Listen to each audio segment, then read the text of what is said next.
The Lion and the Little Mouse.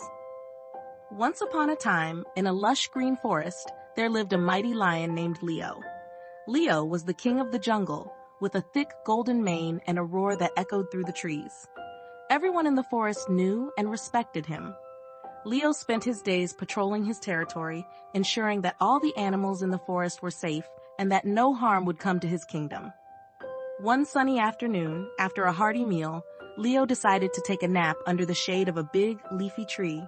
The sun was warm and the gentle breeze rustled the leaves, creating a perfect lullaby for the king of the jungle.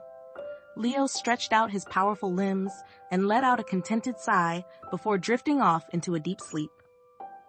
As Leo slept, a tiny mouse named Mimi scampered through the forest. Mimi was a curious little mouse, always looking for new adventures. She had soft gray fur and twinkling eyes that sparkled with mischief. Today, Mimi was playing hide-and-seek with her friends. She had found a perfect hiding spot near the big tree where Leo was sleeping.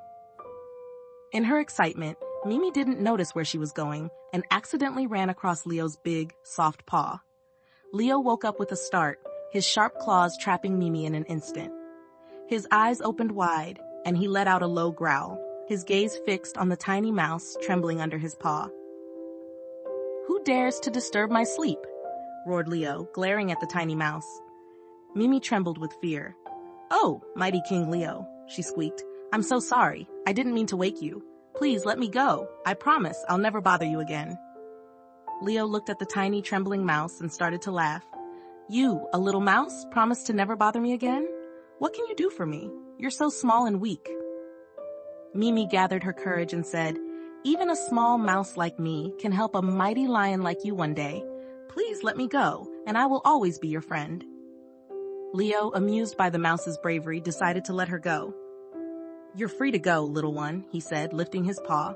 "But remember, you owe me a favor." Mimi scurried away, grateful to be free. Thank you, mighty Leo," she called out as she disappeared into the grass. Days turned into weeks, and weeks turned into months. Life in the forest continued as usual. Leo ruled with wisdom and strength, and Mimi went about her daily adventures, always remembering the day she had been spared by the king of the jungle. One day, as Leo was prowling through the forest, he didn't notice the hunter's trap set in his path. The hunters had laid a strong net, hoping to catch the mighty lion. As Leo walked into the trap, the net sprang up, wrapping around him tightly. No matter how hard he tried, he couldn't break free. Leo roared loudly, hoping someone would hear him. Mimi, who was nearby, heard the lion's roar. She recognized Leo's voice immediately and ran towards the sound. When she saw the mighty lion trapped in the net, she knew she had to help. "Mighty Leo, don't worry. I'll save you," Mimi called out as she approached the net. Leo, seeing the tiny mouse, sighed in relief, but doubted what she could do. "Hurry, little one. The hunters will be back soon," he urged. Mimi began to gnaw at the ropes with her sharp little teeth. She nibbled and chewed with all her might. Bit by bit, the ropes began to snap. The process was slow, but Mimi didn't give up. She kept chewing and gnawing, her determination unwavering. Leo watched in amazement as the tiny mouse worked tirelessly to free him. The sun began to set, casting long shadows across the forest.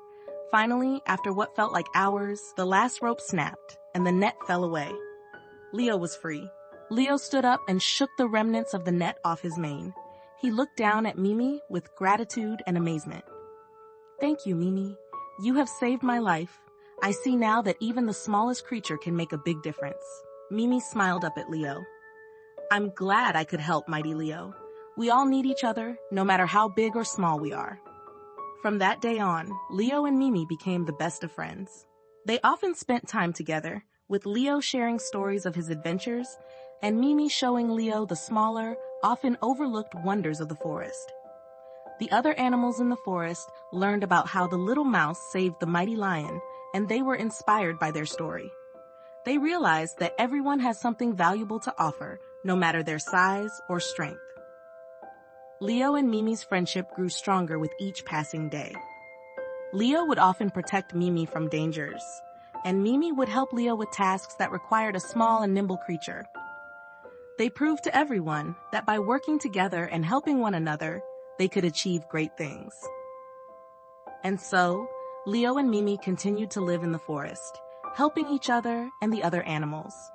They showed everyone that friendship and kindness can bring even the most unlikely creatures together. Their story was passed down from generation to generation, reminding all the animals of the forest about the importance of helping one another and being kind. Moral of the story.